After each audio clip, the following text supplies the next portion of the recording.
Golden Spiral Media presents The Flash Rewatch. I think you've been reading too many comic books. Dedicated to the 1990 television series The Flash on CBS. I think I'm starting to like this.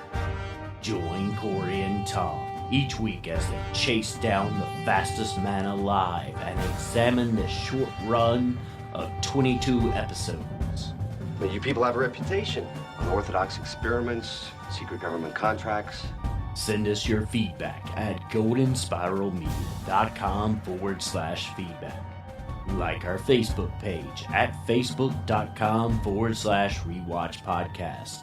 And follow us on Twitter at rewatchpod. Anytime you need me, I'll be there in a flash. And welcome back to the Rewatch podcast and the Flash 90 Rewatch. I'm Cory. And I'm Snakes! Oh, man. It was so bad. Oh, it was just... Yeah, we'll get to it. But in the meantime, thank you for joining us, everyone. We're here to discuss 2 more episodes of The Flash 90, and this week's episodes are Done with Mirrors and Goodnight, Central City. But before we get into it, we'd like to remind you that we're part of the Golden Spiral Media podcast network. You can send us your feedback at goldenspiralmedia.com. You can type out a message or use the SpeakPipe widget to record your own voice, or call 304-837-2278. And also head over to facebook.com/goldenspiralmedia and follow on Twitter at GSM Podcasts. All right, Tom, our penultimate episode is here. But before we get into it, you have a quick rerun you'd like to bring up, yeah? Yeah, we forgot to mention this last week. I forgot to write it down, which is why. There was actually, it wasn't mentioned in the episode, but in several places so far, I found the actual name, the real name of Captain Cold. Now, of course, we know him as Leonard Snart. And that's who he is in the comic books, and that's who he is on the new CW show as well. However, on the Flash 90 show, they had a different name for him. And seeing as how much you loved the scene with Captain Cold and his barrage of puns, you'll enjoy his real name, his alias in Flash 90. It was Leonard Winter. And it was Winter spelled with a Y instead of an I. So there you go. I was waiting for it too, because I was curious to whether or not they were going to go with Snard for the name. And exactly. I thought they never mentioned it. So what, this was in like the script and they just never ended up doing it? They kept him mysterious? Yeah, I suppose so, because it's on the a Flash wiki that I found. It's also on comic book resources, so .com. So it's out there. So it must have been in the script, or maybe it was in the casting call, and they just they just never ended up mentioning it. But yep, Leonard Winter. Of course they did that. Anyway, let's get into the first episode this week. The episode is Done with Mirrors, written by Howard Chaykin and John Francis Moore, directed by Danny Bilson, and this originally aired on April 27th of 1991.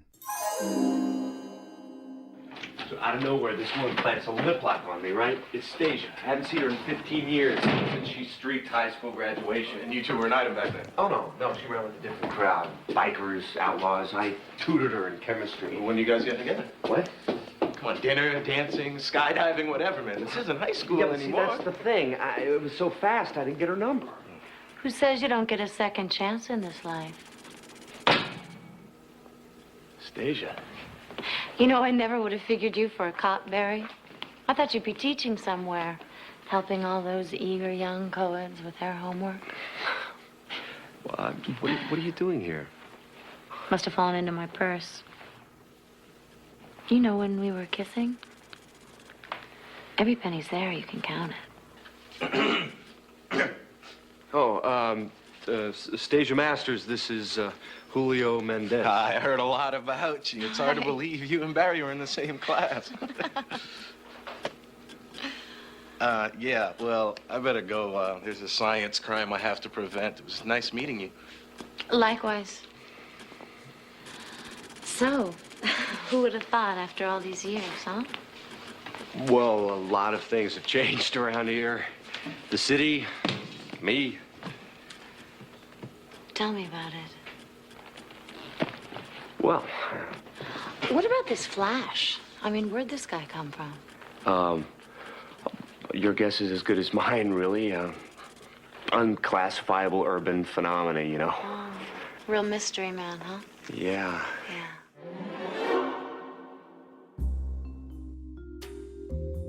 When Barry Allen bumps into Stasia Masters, a beautiful classmate from his high school days, he could hardly suspect that he was about to become embroiled in a web of greed and deceit that would pit his superhero alter ego against a dangerous high-tech criminal. Stasia is the former mole of one Sam Scudder, an elusive thief known to law enforcement as the Mirror Master due to his use of advanced holograms in the execution of elaborate crimes. Scudder, having committed several robberies at various Star Labs locations, obtained important technologies, and while Stasia betrayed him, getting away with one of the said items, hoping to sell it for a big score, he manages to back her into a corner where she can only turn to Barry and then to Tina for help. The Mirror Master faces off against the Flash, but is no match for the speedster. Stasia attempts to get away, but only finds herself caught by Barry himself. Now remember, be Zoom. I am Zoom. No thanks. Nothing. Sometimes it's hard to believe anything you see. Anything.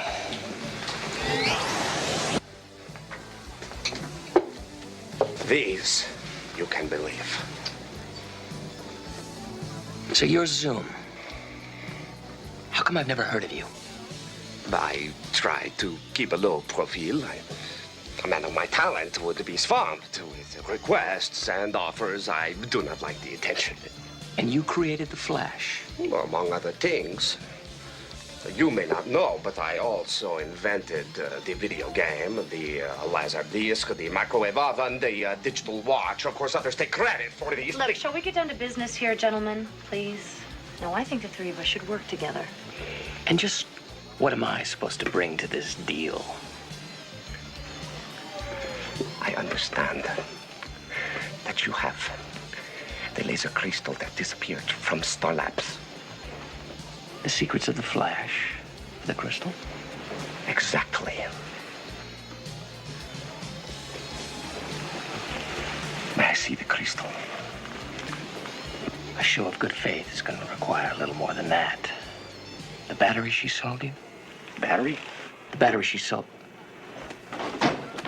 She's played us both for suckers. Stop! Central City Police, you're under arrest for dealing in stolen goods.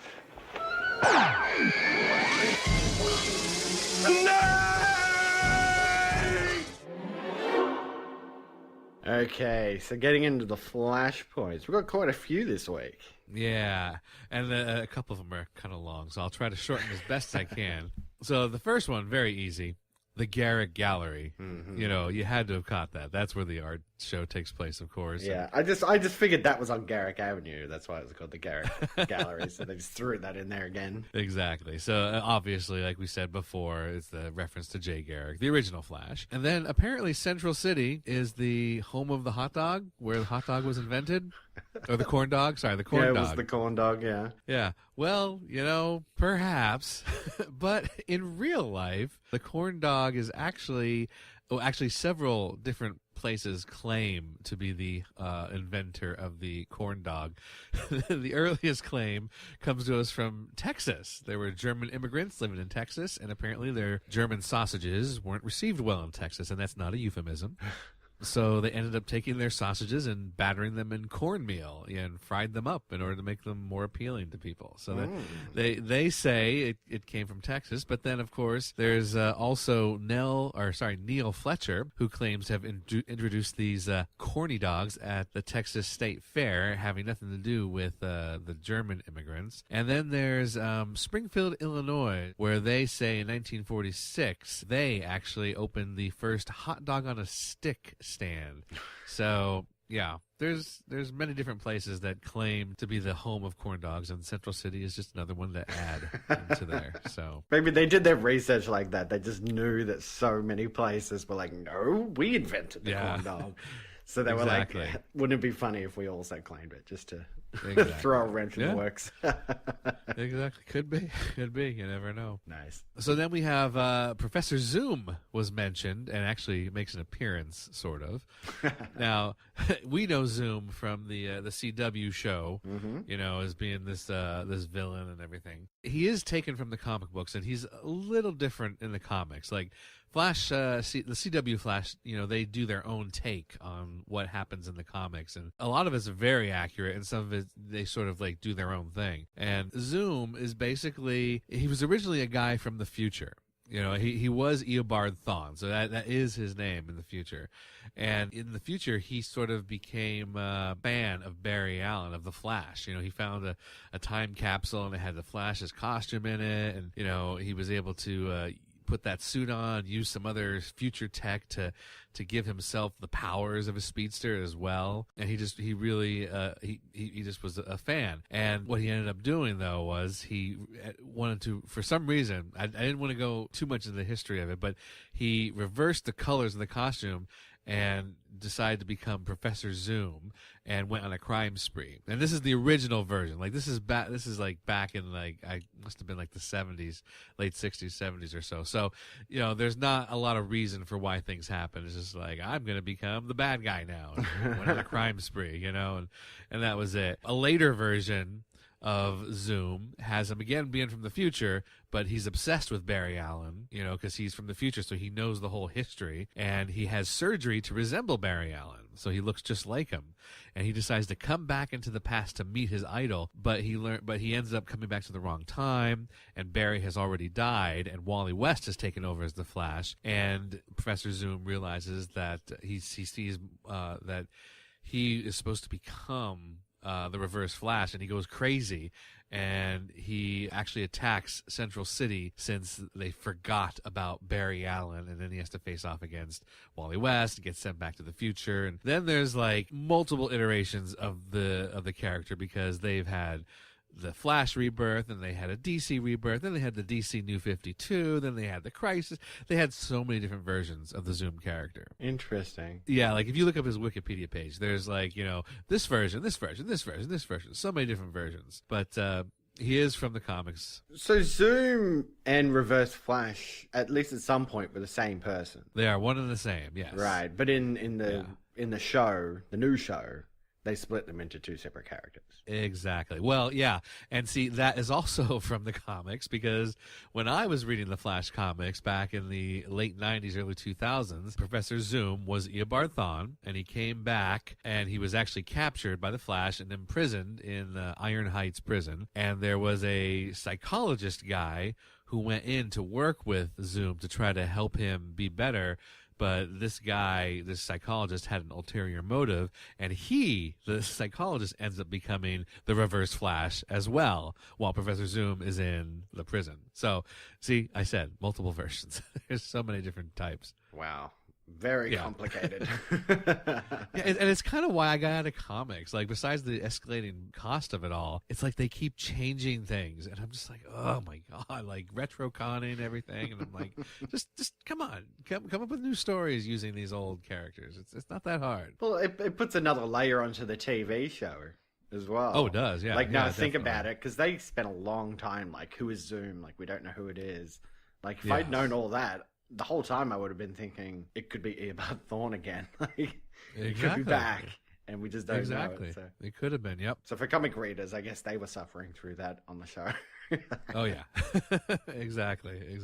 All right, well, here it is. Cool. And then finally, this would be like our quick connection, really, because no one else in the comics comes from, or no one else in the episode comes from the comics. But we do have Sam Scudder, who is the Mirror Master in the comics. There were a couple different Mirror Masters as well. Again, this is comics, so you're going to get multiple versions. But Sam Scudder originally was just a simple crook, okay? And I thought this was funny when I looked up his history. He was a simple crook who studied and learned how to get inside a mirror. I'm like, okay, that's a skill you can learn, apparently. The thing that you can do.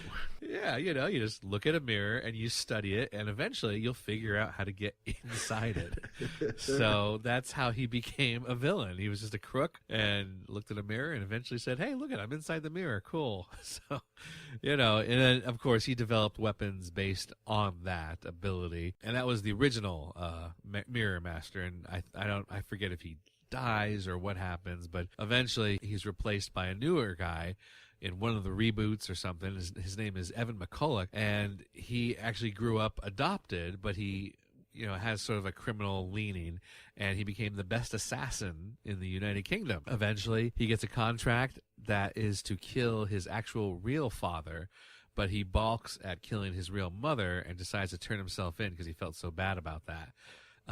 Once he does that, there's a secret government agency that grabs him, and they give him all of Sam Scudder's technology that he developed, and so now he's supposed to work for this secret evil government agency or whatever. Eventually, he goes off on his own, and he discovers using the mirror tech an alternate dimension that allows him to travel between any reflective surface. So if you have like the mirrored glasses or whatever, he could appear on there, and pop his arm out and beat you up with those, just from your glasses, or you can appear on a mirrored table or a glass table that has a reflection. So it made him a little bit more powerful. That's pretty much how they did Mirror Master in the new series as well, right? He was a Yeah. metahuman who could just travel through reflective surfaces. So no matter where you were, if there's a reflective surface there, he could come out at you. I still feel like they haven't done Mirror Master enough justice in the new CW show. They had 2 episodes about him, but it was kind of minor. It wasn't a big major deal, I feel like. He was kind of a side character, wasn't he? He was like a gangster or something that sort of showed up, and Barry fought him for a little bit. Yeah, and see, from what I've read of him in the comics, he's a pretty major deal. This alternate dimension thing there was a storyline where he took the Flash and brought Flash into that alternate dimension and left him there. It was kind of a cool storyline. I'm like, they need to do something like that would be cool. Something like that. Yeah, well, with the multiverse they got going on, that would be cool. Yeah, him pulling him through and take him somewhere he doesn't know where he is. How do I get back to Earth 1? Oh, very interesting. I like it. Yeah. Where's Barry and where's my mother? I don't know. Maybe they eloped. Oh, with your boyfriend? I'm fed up with your games. I'm calling the police. Put it down. Now! Now I want you to sit down and shut up. I don't want you to make a move until I'm out that door. You hear me? Whoa!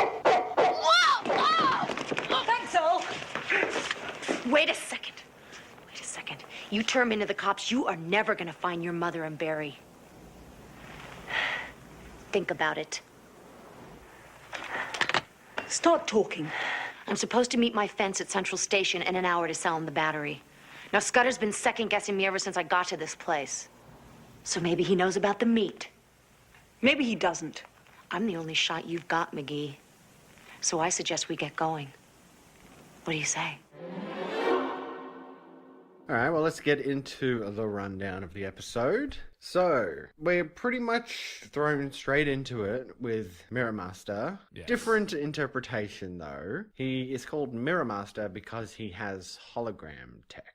Yes. So, what do you think of this idea? It is from the comics. He did use holograms. He used the mirrors to create holograms. That's part of the tech that the original Mirror Master would eventually develop, using the mirrors to create the holograms. So it does come from the comics. It's not just invented for this show. Okay. Yeah, so it does have precedence. Well, and that's pretty much his primary thing.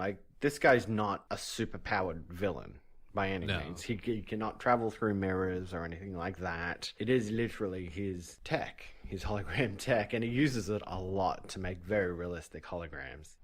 Stealing things and replacing them with a hologram so people think that they're still there unless they touch it and then they realize they've been ripped off. Now, do you know the guy playing Sam Scudder, Mirror Master? No, he didn't look too familiar. Well, see, I'm slightly older, so the guy who plays him is David Cassidy, who was huge back in the late 60s and 70s as a teen idol. He was on the Partridge Family TV show. He was the young son of the Partridge Family, and he was a singer and a musician, and just he was like I said, teen idol. Like he was on all the covers of the teen idol magazines back then.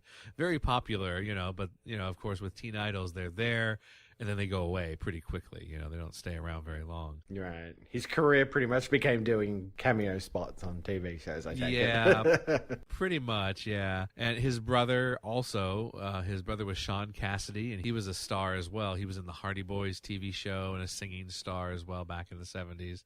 So, yeah, that's who he is. What's interesting is, and I guess I should have put this in the flashpoints, but I just didn't even think about it till now, is that his daughter, David Cassidy's daughter, is Katie Cassidy, who plays Laurel Lance on The Arrow. Oh, wow. Yeah. What a tie-in. I know. Ah, wow. That's like... I mean, we could even go, like, if you want to go further, David Cassidy's, his father was Jack Cassidy, who actually starred back, I think it must have been in the 50s. He starred in an actual Broadway Superman musical.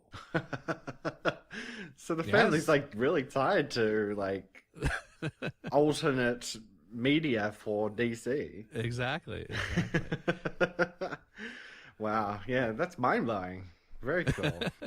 Okay, so what do you think of the plot here? I mean, did you follow it all right? I mean, Scudder and Stasia and the stealing of this battery and the stealing of the Star Labs diamond thing, and like it goes on and like deeper and deeper and more convoluted the more the episode goes on. How'd you like it? Let me tell you. All right, so I had to watch this episode. No, all right, I should clarify. I had to watch the last 20 minutes of the episode multiple times because I kept like getting confused. I wasn't sure. I was like, wait, what's going on? And then I wasn't quite, since I kept watching it, I'd get distracted, at certain points, and I'd be like, oh wait, I got to go back again now. I could not hold on to it. It was so, I don't know. It just did not pull me in. I could not keep my attention on it. And it was sad because Mirror Master's in it, right? But we hardly ever see Mirror Master because we're so focused on Stasia. Right? It's like, why is Stasia the focal point? This is ridiculous. I know. We just came off of a good episode exploring this villain, Captain Cold, and then we're coming to Mirror Master, and I'm thinking, because I couldn't remember anything about this episode except that Mirror Master was in it, and I was like, this will be great. But we hardly spend any time with Mirror Master at all, and there's so much that we could have done with Mirror Master, but instead we get this stupid plot with her trying to sell off the battery to some guy named Fletcher, who apparently can't show up for a meeting until the very end for whatever reason. I'm like, this is just, it's like the same thing keeps happening over and over again in this episode. I'm like, it was driving me crazy. It's funny because throughout the episode, I kept thinking, all right, Tom definitely said this was an episode about Mirror Master. Like, he's not mistaken, is he? Because it's Sam Scudder and Stasia the whole time. I know. When they weren't focusing on Mirror Master as a character, I thought, oh, Tom must have been mistaken. Like, he saw the name Mirror Master, he had some vague memory that this was about Mirror Master. And then when it gets to the end, when Scudder's like, they call me the Mirror Master, I'm like, what? You've barely been in the episode, dude. But this whole plot is it's so complicated, and like they just steal stuff. It's like they just steal stuff for the sake of it. It's just like, yes, hey, we're at the Star Labs, let's steal this battery, and then we'll try and sell it. But you're right, like that Fletcher guy doesn't want to show up to buy it. Like, I guess it can't be that important to him if he doesn't want to show up for 2 days to buy the thing. And then, for no reason, Scudder goes and steals a diamond, which he says he can get like 8 or 10 figures for. But he doesn't even seem to know anything about that either, because they try to cut it down, but obviously they can't. And they're just trying to do it in a hotel room. Like, he doesn't go to a lab or something to find a proper environment to cut this thing. Exactly. And it just goes deeper and deeper into it. I'm just like, these guys are the most like unprofessional thieves ever. And then, of course, Stasia just approaching Barry at the the train station. I know. Yep. It's just ridiculous. She's just like, I'm back in my hometown, and I used to go to school with Barry. I'm going to use him to hide out. Yeah, and we're not even mentioning the terribly typical storyline of Tina and her mother, which has been used so many times in so many shows. It's like you know where it's going to go. That was awful too. You know, we talked about Barry constantly going out on dates with women and stuff like that. Like, why aren't they focusing on the Tina relationship? Like, obviously they're telling us that Barry and Tina are going to get together. Yeah. It was obviously the reason they got rid of Iris at the beginning. So just every episode that he goes out on another date or something like that, it's just frustrating. And God. This time it's even worse because he actually shows up with Tina to the train station to pick up her mother, and I'm like, if that's not a boyfriend-girlfriend thing to do. She's complaining about his shirt, like, did you have to wear that shirt and stuff? Like, I want to make a good impression on my mother. And then Stasia just strolls on up and just lays one on him, and he just gets right into it. He's like, well, hey, all right. I mean, it's ridiculous. This probably should have gone into the flashpoints, but I forgot about it until you just said it. Iris. I didn't realize because I just finally got to the last disc of the CD of the DVD set, but Iris is on the full-on picture of her on the final disc of the Flash DVD set, and I'm like, she was there for one episode. She's in one episode. And she's there, like, for the final disc. There she is, Iris in all her glory. Random.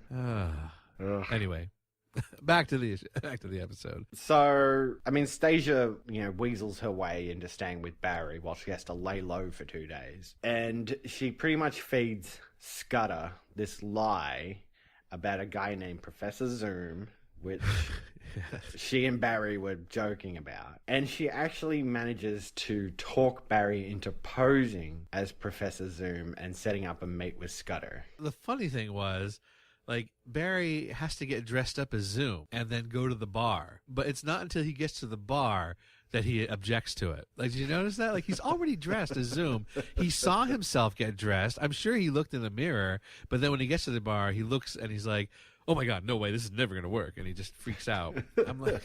Massively ill-fitting suit, too. Like, that was at least one size too big for him. His accent was pretty funny, though.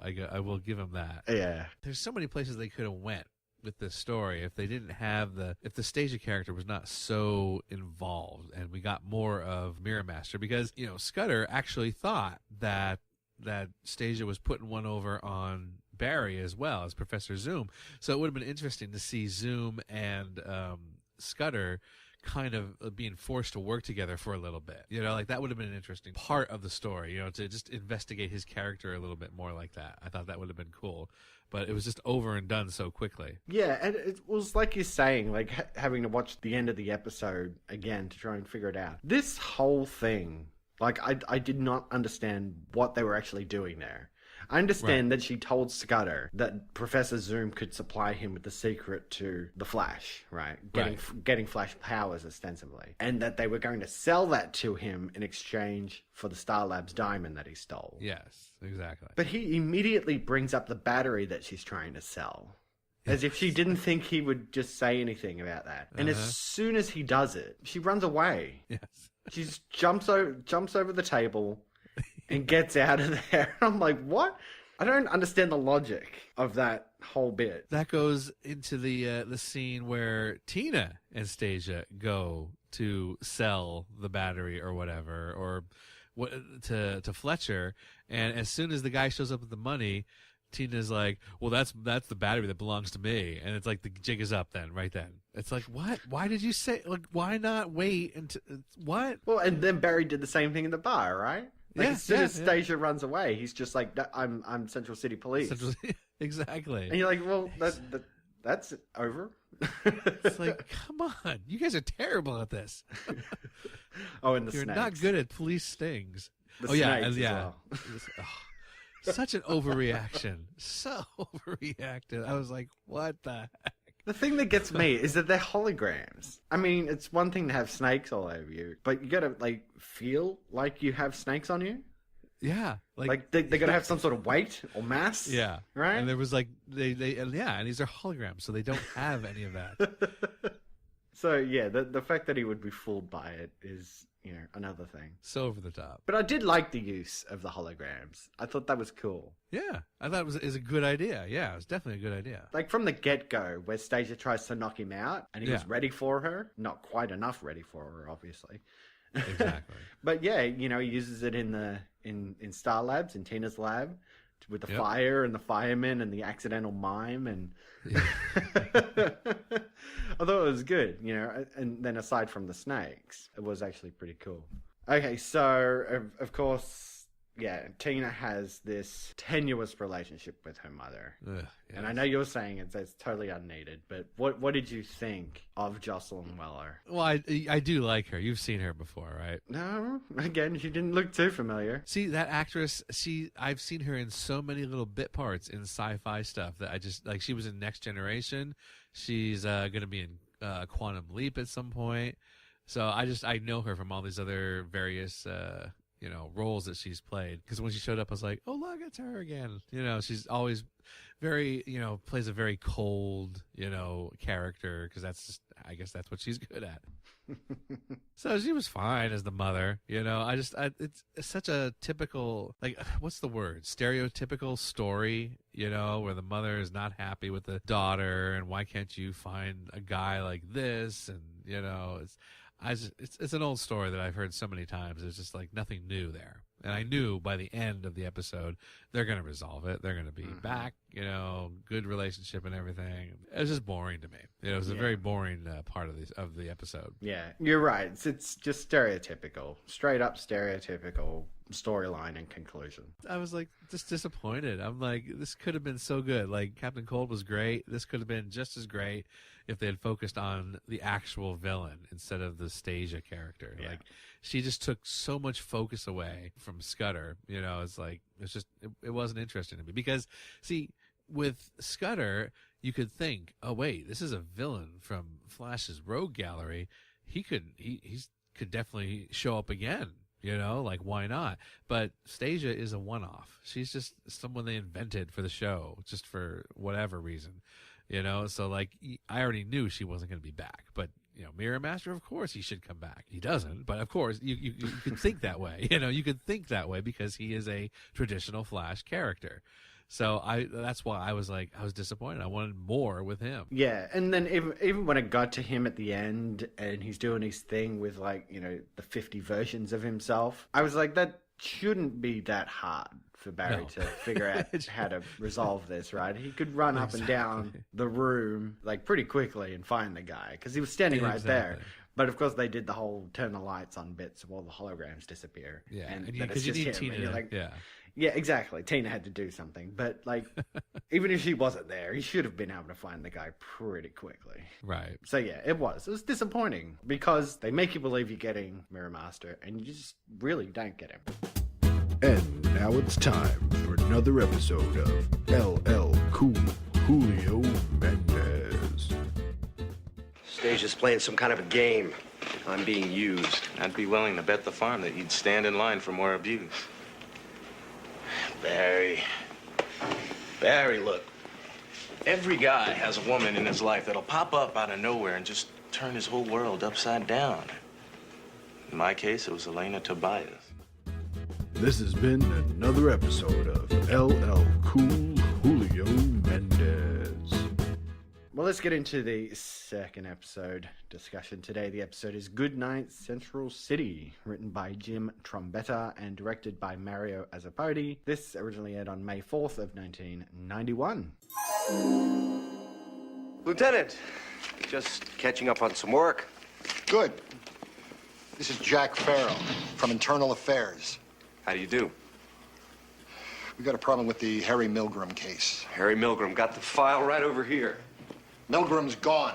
Oh, yeah, I know. It's too bad, isn't it? In spite of the fact that he really was. No, I mean he's gone. Gone? His body disappeared last night. Well, what happened to it? Oh, that's a good question. Man dies in custody. The department is responsible. But we don't even know what killed this guy. Oh, he's bound to turn up. Isn't he? You were the last person signed in to see him. It's not like he was going anywhere. Well, something happened, didn't it? I'll expect to hear from you on this soon.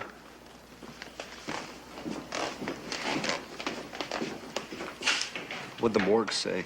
The attendant on duty is like one of those monkeys with its paws over its face. Didn't hear anything, see anything, just says you were the last one to see Milton. Oh, there's something else I need to talk to you about. Personnel got a letter from a credit company about this debt you're in. They want to attach your wages. Yeah, well, it's a mistake, Lieutenant. It's some kind of computer error. Well, that's good. Try to clear it up. It looks bad. And I need you to look into this Milgram business and notify the next of kin that the remains were misplaced. But, sir, Today, this Pharaoh wants to climb the career ladder by stepping on my back. Help me get him off.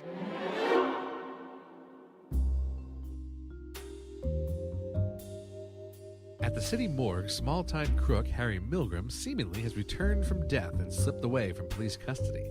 The crook's apparent demise was a ruse, a test run for a powerful sonic device capable, developed by his cousin Roger, of inducing a state of deep sleep in human subjects. Milgram sets out to put all of Central City to sleep, such that he can carry out the criminal capers of his wildest dreams, but his cousin balks due to the side effects of the sleep.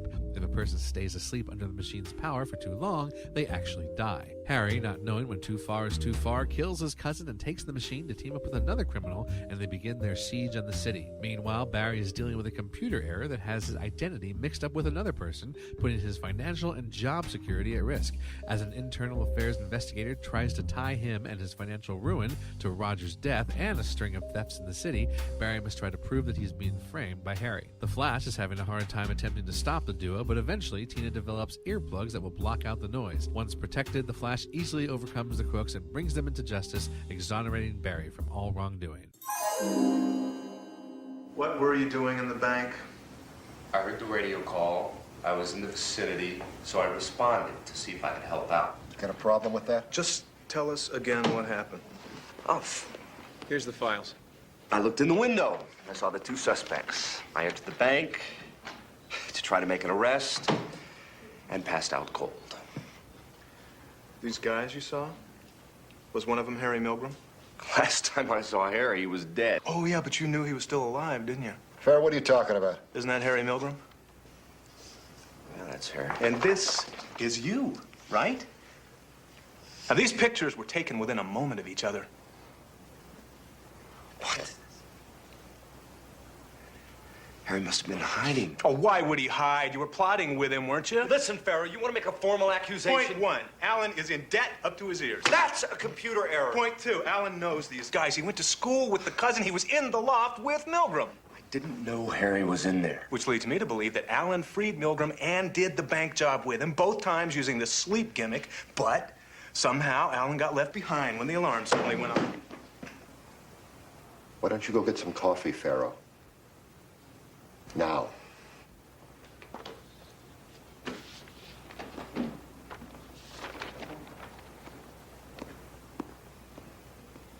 He's out of his mind. You take it easy, Alan. Pharaoh finds a bad apple in our barrel, and that makes his career. I want to believe you. But is there anything at all you want to tell me? I think it's fairly clear where I stand on this, Lieutenant. I am innocent. All right. I want you to take a couple of days off. Lieutenant! I want you out of harm's way. Well, let's get into the flashpoints. All right, so now this is a minor one, but Stanley Morse, the bad guy that he teams up with at the end there, his assistant, Sven. I don't know if you recognized him at all. No. See, I did, because he's got this distinctive look. He doesn't say anything, and that is exactly the same character he plays in the movie Mallrats by Kevin Smith. He played a security guard named LaForge, who just walks the mall. He was like the dreaded security guard who had all these convictions of shoplifters and stuff, right? Exactly. Was it Sven or was it Swede? Or Swede. Maybe it was Swede. It was Swede. Yeah, it was Swede. That's right. His real name is Sven. Sorry. That's his. Yeah. Got it. So that's where I got mixed up. By the way, for Mallrats fans, they're coming out with a series, I guess, called Mall Brats. So yeah. Yeah, that's coming. Kevin Smith personally went around to try and talk all the original cast into coming back for it. Yeah, I'm excited to see it. I'm excited. Yeah, I know. I love Mallrats. I think it's a hilarious movie. Now, Victor Rivers played Stanley Morse, and I didn't know him, but apparently he's from Twin Peaks. Oh, really? Yeah, it was.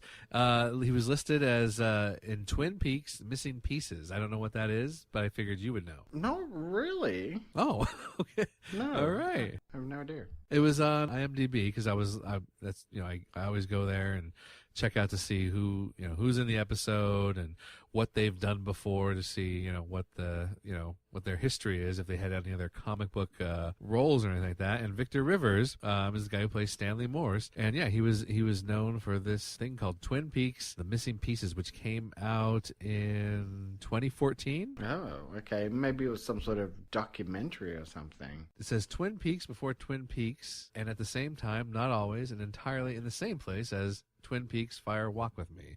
It's a feature film which presents deleted scenes from Twin Peaks Fire Walk With Me, assembled together for the first time in an untold portion of the story's prequel. Interesting. Okay, yeah, because he is credited as being in Fire Walk With Me. So this must be some sort of extended cut of Fire Walk With Me. Oh, okay. All right. I wasn't sure. Because like I said, I've never seen it and don't know anything about it, but I thought, oh, well, there's a Twin Peaks connection here, so there you go. That's our third one for the series, so... I know. Man, I'm going to track that down. Awesome. Yeah. Let's see. Barry's middle name is revealed in this episode, and they reveal it to be Patrick. Now, in the comics, and it's actually supposed to be Henry, after his father. And I don't know, I couldn't tell where they came up with this, whether or not Henry was due to the CW Flash and they retconned it, or if it was something that's been in the comics all along.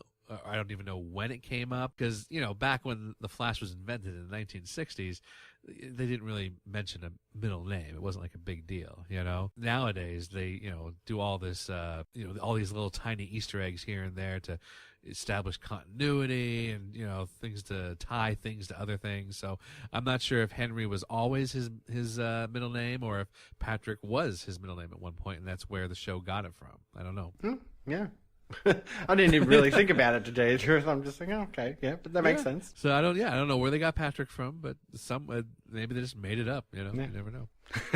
And then finally, we have a guest star in this episode as Roger Braintree. We have Bill Mumy. Do you know Bill Mumy? No, again, didn't look too familiar. See, when he appeared, I was like, he looks familiar, but I wasn't quite sure who he was until, again, I checked IMDb. Bill Mumy, he was actually Will Robinson in Lost in Space. Remember that old TV show? Ah, like when he was a kid. When he was a kid, yep. Ah. And the whole Danger Will Robinson. He was the kid on that show. He was also huge back then in various other shows. He would show up as a child actor. Most notably, he was in Twilight Zone, the original Twilight Zone, as a kid who had these mental powers that they were so powerful he was able to make anybody do anything he wanted. So his family was terrified of him, and they would do whatever he would say. Do you remember this episode? Seen that one. Yeah. He was the kid. And then actually, years later, they would do a sequel to that, and he reprised the original role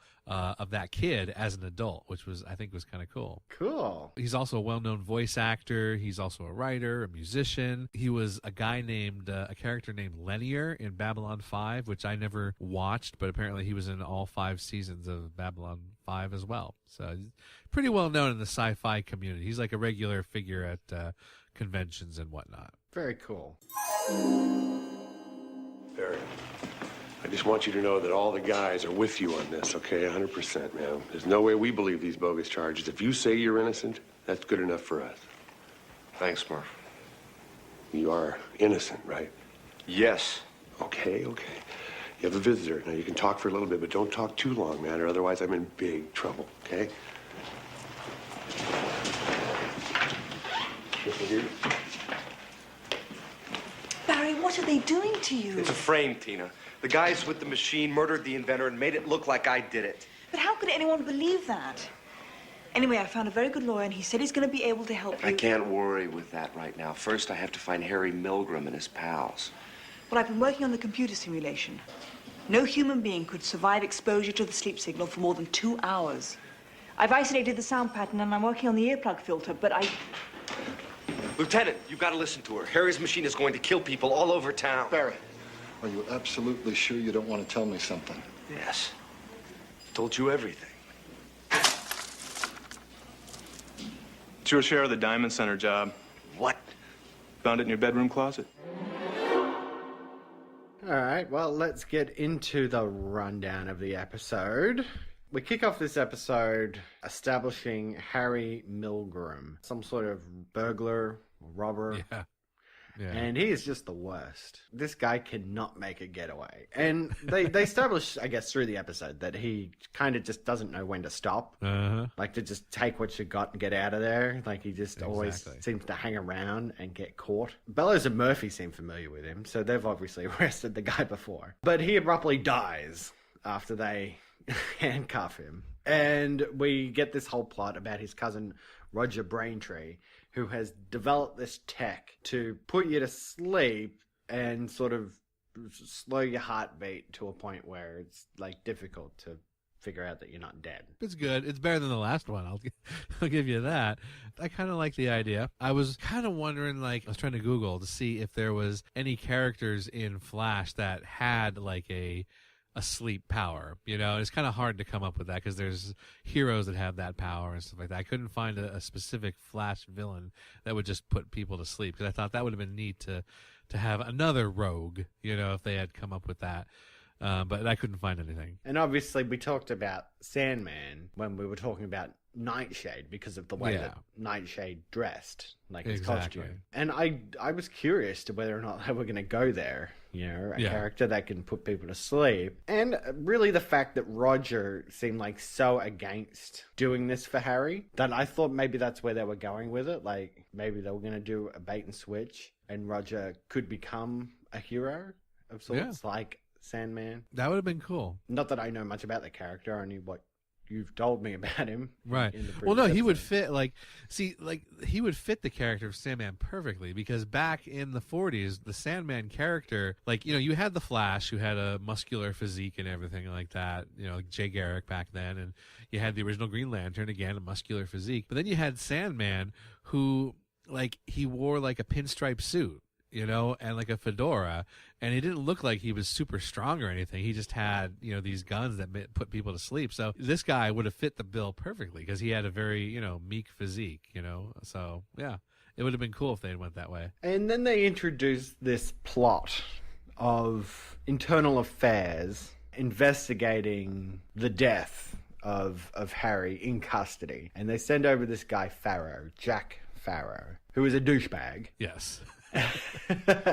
And he pretty quickly knows that something's up with Barry. And then this is even strengthened because Roger was an old school friend of Barry's. Sort of friends. They didn't really hang out together, but they went to school together. Right. I wondered, like, as soon as they started bringing this guy in, I'm like, I've seen internal investigators in multiple shows, and they always are portrayed as, like, douchebags. You know, like, I wonder what, like, a real internal investigator feels about this. You know, like if there's anybody out there who's an internal affairs investigator, do you hate the way you're portrayed? Because it's always you're the jerk. You know, you're the mean guy, and it's like, that can't be true. I agree. I mean, I understand that, you know, cops want to look out for each other and all that sort of stuff. And an investigation like this can sort of hinder you from doing your work. But yeah, I think by the end of this, like, I get it. He is a bit of a douchebag who kind of gets up, and it's hard to say he draws the wrong conclusion because he doesn't really. I mean, the wool is pulled over his eyes by Barry. Yeah. And then at the end, where the whole thing with, like, Barry's not in the cell that we left him in and stuff like that, and but then he is there, and then they pretty much give him shit. They give Jack Farrow shit about it. They do. And at that moment, all I could think was, this is a guy who polices the police, right? This is the guy who makes sure that, you know, the police are on the up and up and they're doing their work. Like, somebody has to do it. Yeah. And it's kind of comforting to think that there are people who do it. I think all these years removed kind of just made me go, this doesn't feel right. Right? You know, it's just that thing of like, this guy's just doing his job. And it kind of seems wrong to portray this guy as, you know, a menace of sorts. No, I agree with you on that point. I definitely agree with you on that point. But anyway, Roger is an old school friend of Barry's, so Barry gets tied up in this, and then Roger and Harry, they kind of go to get like backers or investors of sorts with these other like mob guys or something. Yeah, it's like, why do you need them? You know, just you Yeah. can do any job yourself at this point. Yeah, I was hoping like you could expand on it, because honestly I couldn't really think why they went and got these guys either. I mean, the only reason I can think of is that Milgram, Harry, he has a like inferiority complex, you know, where he wants to be like he wants to be seen as like the biggest and the best, you know? So maybe that's what he's thinking, that, you know, if he gets in with this other criminal who never talked, like he said, this guy never talked to me before, but now he will. You know, I'm going to get the respect of all these criminals. So maybe that's why he's, you know, trying to team up with them to try to get more respect in the criminal world. You know, people will start thinking, oh, look, he must be big time because he's working with him now, you know? Yeah, and Stanley Morse, like, pretty quickly comes to the conclusion that he's working with an idiot. Yes. Right? Because he doesn't want to do it in the first place. He's just, I don't want to work with Harry Milgram. I mean, this guy's the worst. And then he's pretty much immediately proven right in their first robbery together of this jewelry store. When Harry won't leave, they're like, mate, we've got enough. Like, let's get out of here. You're right. Maybe he is running on some sort of superiority high as well. They took down the Flash, after all. Yeah, exactly. Barry shows up and immediately succumbs to this, you know, sound wave thing that they've discovered. The fact that they would be so arrogant to think that, like, the Flash wouldn't figure out a way around this. Like, like the next time you face the Flash, he's going to be prepared for you. Oh, yeah, definitely. So, yeah, when they go through this whole bit about putting the whole city to sleep, it's actually not that bad, to tell you the truth. I kind of like the stakes of it. The fact that Tina had to work out these earplugs and then, you know, get them in her own ears in order to get them to Barry. I didn't mind that whole sequence. It kind of had a bit of suspense. I don't know. What do you think? Yeah, it was pretty good. I was thinking that since in the first scene that Barry shows up as the Flash in the bank, he wasn't affected by the sound because he was moving so fast. I thought they were going to go with him having to constantly keep moving to be faster than the sound in order to defeat them. I thought that's where they were going to go. Yeah, that would make sense. Right. Yeah.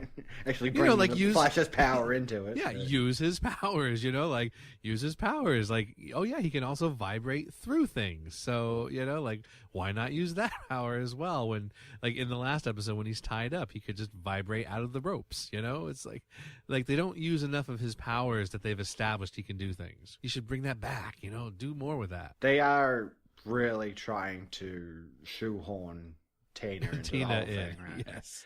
The heat belt as well last week. Yes, exactly. It was quite full on though when Harry murders Roger. Oh yeah. Like, I didn't think they'd go there in this kind of thing, right? And again, like Barry gets framed for it as well. So I guess I didn't see that coming, that this guy would just murder someone straight up. Compared to the last episode's plot, this is much clearer and better done than the previous episode, for sure. Yeah, well, even you know, the way that they distribute the sound was very easy to follow. Like, hey, there's this old warning system that's there, and then we'll plug in this whole thing, and then we'll lock the door to make sure nobody goes in there. Like, yeah, that makes sense. It was, of course, easy for Barry to knock that system out, but whatever. Yeah. Exactly. And then as soon as everyone's awake, I mean, it's all good again. But, you know, all in all, I kind of liked it. I thought it was an interesting thing with the sound tech, and I thought it was quite interesting. And I think the guy maybe went a little bit over the top at the end with his insanity bit. Like, me. I did it all, just me. I will be remembered. And I was like, oh, geez, like... Yeah, we got to that point, and after the episode ended, I turned to my fiance. I was like, "Why did he just go crazy? Was he insane at the end, or what happened there?" Yeah, I don't know what caused him to get there, but he was. I know. We went back, And when the Flash is throwing all the bad guys in the truck or whatever, Harry backs up against the wall, and he looks like so surprised, like that the Flash is here.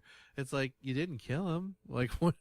Like, why would you not expect him to be here? And maybe it's at that point that he went crazy, because he was all wide-eyed during that scene, and we're like, all right, I guess this is where it started. He went a little nuts, crazy. I'm like, okay, we'll take it. I know, so shocked that he went insane, apparently. But yeah, it was just a bit over the top there at the end. But all in all, it was a perfectly serviceable episode, in my opinion. Yeah, it was enjoyable. Definitely, I enjoyed it more than the Mirror Master one. Yeah, I'm there with you. What? Garfield, look, I'm telling you, Ellen is not in the cell. All right, let's have a look. Mingo, Schultz, come on.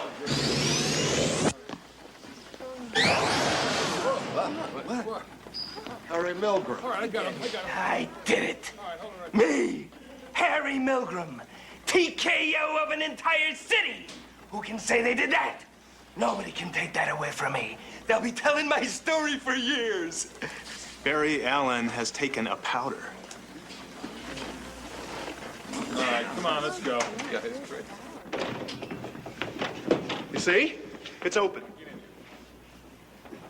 Lieutenant, what's all the noise about? Yeah, Mingo, get this thing open.